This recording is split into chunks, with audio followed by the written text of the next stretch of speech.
Ceiling કરાવી એમાં ઠીક સીલિંગ કરાવી ઠંડુ રહે ને. આ બધા બાળકોને ડાઇનિંગ છે, આની ઉપર બધા બાળકો જમે.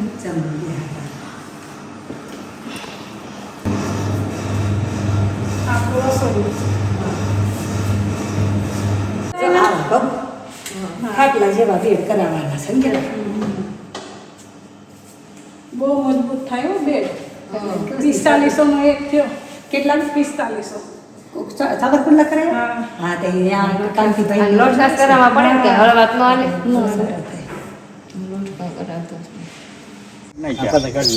આખી ગેલેરી થી બધે પોબો કરી નાખ્યું એટલે હું સુધી કરી નાખ્યું. આ છોકરાઓ ને હાલવાનું છે ને ત્યાં સુધી કરી નાખ્યું. આ બધું પાકું કરી નાખ્યું અત્યારે હમણાં. પછી અહીંયાથી એ લોકોનું સંડાસ બાથરૂમનું નાવાનું પાણી જે છે એ ટાંકો જે છે ને એ ખળકો બાળકનું હવે અમારા રાજુ છે એના મમ્મી પપ્પા બે નથી હા બરાબર છે. હવે એમાં એવું થયું કે એના પપ્પા હીરાઘાટ શોટ લાગ્યો તે ગુજરી ગયા અને હજી પેલી ક્રિયા બધું પૂરું બારમું નહોતું તો એ પેલા જેની મમ્મી હોય છે આના મૂકી. હવે કુટુંબમાં કોક તો હોય ને મામા માસી કોક તો હોય કે નહીં પણ કોઈ હાથ પકડ્યો નહીં અહીંયા પકડ્યો. પછી ઘંટી ઉપર મહેશભાઈ જે કારીગરો હતા ને મહેશભાઈ કરીને લીમડે ખાલી એક ઓલું પછડી નાખીને એક પાણીનો બાટલો હોય પછડી હોય ને અહીં લીમડે બેસી લો ભાઈ મારે આવો. પછી મહેશભાઈ આવે આ બાજુથી સાવરકુંડલાથી સેલણા નથી આવડતી પણ જેવું આવડે એવું કેડા કરવી. ગાર્ડન જેવો બધું થઈ રહ્યું, બીજું કઈ નહીં. આમાં શું છે કોઈ પણ પ્રકારની દવા છાંટા વગર ઓર્ગેનિક કોઈ દવા નહીં. હમણાં પાલક વાવ્યું છે, મેથી છે, ભીંડા છે, ગુવાર છે, કોબી છે, બધું થોડું થોડું નાના કેરા બહુ વાવી એટલે શું છે. કેટલા આવી ગયા? આવ્યા કેટલા બાકી છે? હા બાકી ઘણા બાકી 3-4 દિવસમાં બધા આવી ગયા. અત્યારે જો આટલા બાળકો આવી ગયા છે. અમારા કાનાભાઈ, અમારા રાજભાઈ, રાજુ, પ્રકાશ, હેવિલ, ધ્રુવ, બરાબર છે. બધા બાળકો આવી ગયા છે. વેકેશનમાં ઘરે ગયા હતા એટલે હવે વેકેશન પતાવીને આવી ગયા છે, બરાબર છે. ને હવે હું તમારા બધા માટે રોટલી બનાવવા જાઉં છું, બરાબર. પછી તમને હમણાં જમવા બોલાવું, ઓકે? હા સારું, તમે બેસો, બરાબર છે. હે ચાવી લઈ ગયો? ચાવી હું તને અપાવડાવી દઈશ, બસ.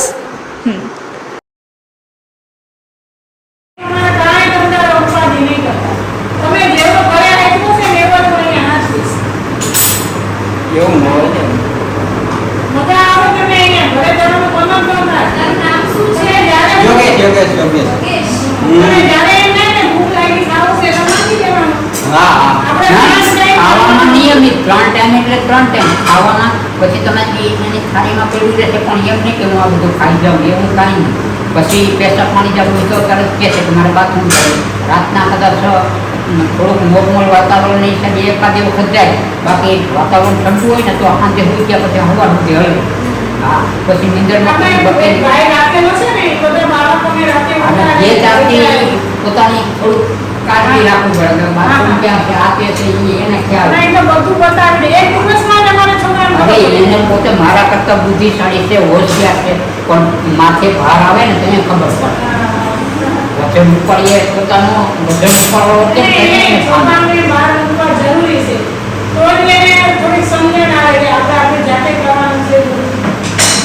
મોબાઈલમાં અમારા મોબાઈલમાં છે ને સાંજે 10 વાગ્યા પછી મારા હાથમાં મોબાઈલ આવે એટલે હું આવા જ જોતો કે મારા છોકરા માટે જગ્યા ક્યાં હું. પણ આ બેન છે ઓલા ભાઈને નખ કાપે કે હું તમને નહીં દુખાવું. આ શબ્દ મારા કાને લાગે. એ આ બેન હતા, જો આ બેન. ચલો અત્યારે બધા બાળકો જમવા બેસી ગયા છે, બરાબર છે. જોઈ શકો છો તમે, બરાબર. અને આપણે આ હેવિલભાઈ છે એને જમાડી દઈએ, બરાબર. હંસભાઈ આવી ગયા છે, 2 બાળકો છે અને જમાડવા પડે એમ છે. ચલો અમે રોટલી કરીને થઈ ગયા છે. રોટલી થઈ ગઈ છે બધાને.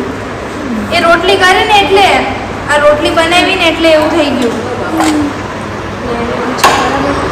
ચલો હવે જમાડી લઉં હેવિલ ને પછી આપણે મળીએ. બરાબર છે હેવિલ? અરે વાહ.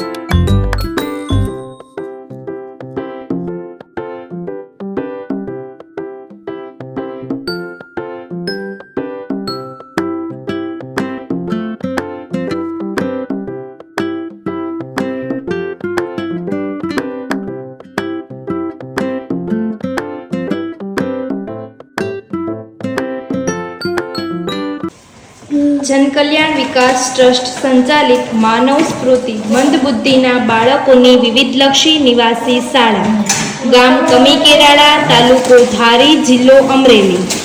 આજરોજ શાળાનું પ્રથમ સત્ર શરૂ થઈ રહ્યું છે, ત્યારે આજે પ્રથમ દિવસે શાળામાં ઉત્સાહભેર પ્રવોત્સવ કરવામાં આવ્યો હતો.